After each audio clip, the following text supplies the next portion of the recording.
Viloyatda issiqxona sharoitida limonzorlarni ko'paytirish maqsadida yangi loyihalarga qo'l urilmoqda.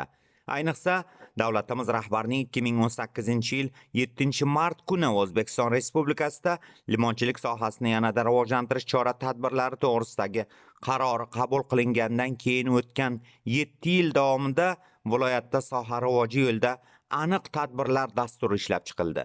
Xususan Peshku tumani aholisining limonchilikka bo'lgan munosabati tubdan o'zgarib, qiziqishi tobora ortib boryapti. Shuning uchun bo'lsa kerak, tumandagi yuzlab xonadonlarda shifobaxsh mahsulotni ko'paytirish uchun maxsus issiqxonalar barpo etildi.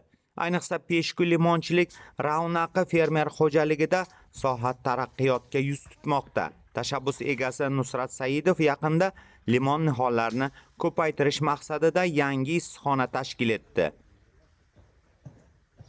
Peshku limonchilik ravnaqi fermer xo'jaligida yangi loyihaga qo'l urildi. 30 sutqa yetadigan mana shu hozir biz ko'rib turgan issiqxonani faqat limon ko'chatlari yetishtirish uchun ajratdik.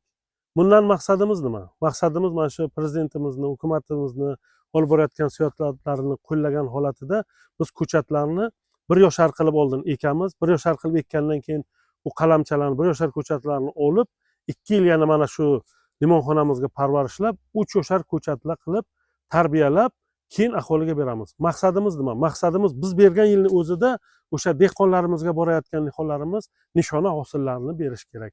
Bizning maqsadimiz mana shu O'zbekistonda yetishtirilayotgan har bir narsani, masalan, nima deydi, yangi texnologiyalar, yangi g'oyalar bilan qo'llash bo'lib hisoblanadi. Mana masalan biz ko'rib turgan mana bu g'oya ham bu katta g'oya bo'lib hisoblanadi-da.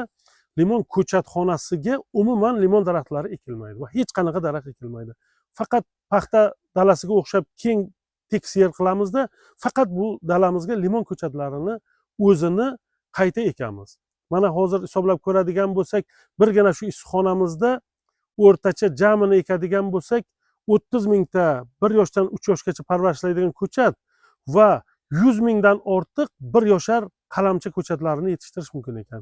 Buni qarangki, 2-3 yil o'tib respublikamizda kamida 300 gektarlab, 400 gektarlab yerga yetadigan limon ko'chatlari birgina Peshku limonchilik maktabining o'zida tayyorlanar ekan.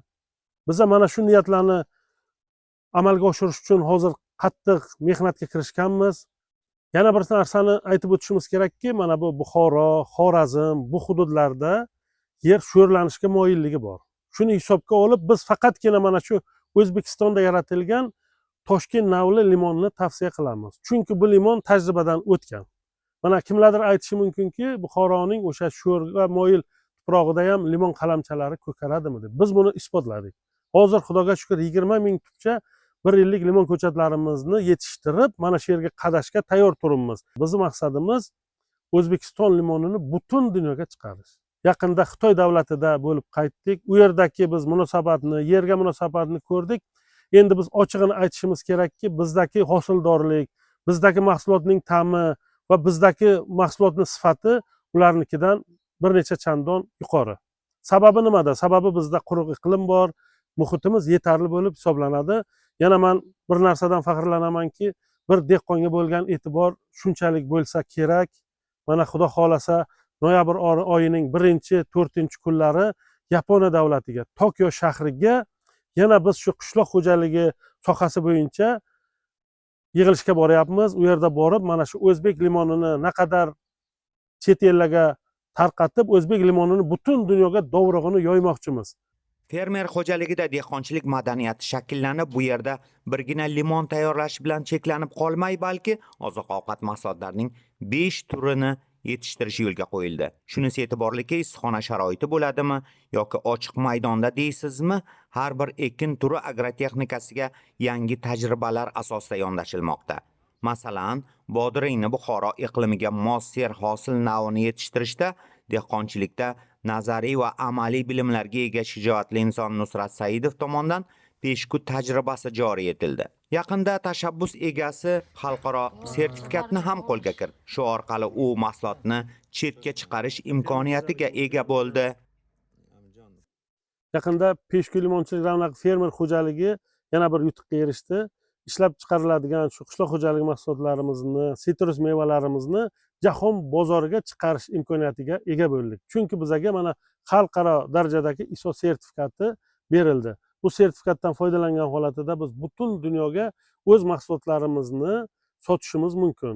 Bu uchun biz albatta davlatimiz yaratib bergan imkoniyatlardan foydalanib ish tutishimizga to'g'ri keladi. Avvalambor hukumatimizga shu ishlarni tashkil qilgani uchun rahmat aytamiz. Chunki biz mana shu chet ellarga borib kelib malakalarimizni oshirganimizdan keyin, chet el bozorlarini o'rganganimizdan keyin bunday sertifikatlarni berilishi bu bir dehqonga berilgan, mehnatkashga berilgan e'tibor deb o'ylayman. Bu e'tibordan ruhlanib, men boshqa limonchilarni, dehqonlarni ham mana shu ishlarni olg'a bosishga, shu ishlarni rivojlantirishga tavsiya qilaman. Chunki biz o'sha Xitoy davlatida ko'rib keldik, ular bilan suhbatlashganimizda, ular bilan limon mahsulotimizni taom sifatida taqdim etib, sinov o'tkazganimizda ular hatto hayron qoldikki, bizda limonni mandarin yoki apelsin deb baholashdi. Bu biz uchun katta yutuq. O'shanda Xitoy davlati mutaxassislari, o'sha limonchilik bo'yicha eng katta mutaxassislari aytdiki, bu limon bilan sizlar jahon bozorida birinchi o'ringa chiqasizlar. Chunki bunaqa ta'mli limonni, bunaqa suvli limonni hayotda hatto yemaganman, tatib ko'rmaganman deb shu mutaxassislari ta'kidlab o'tishdi.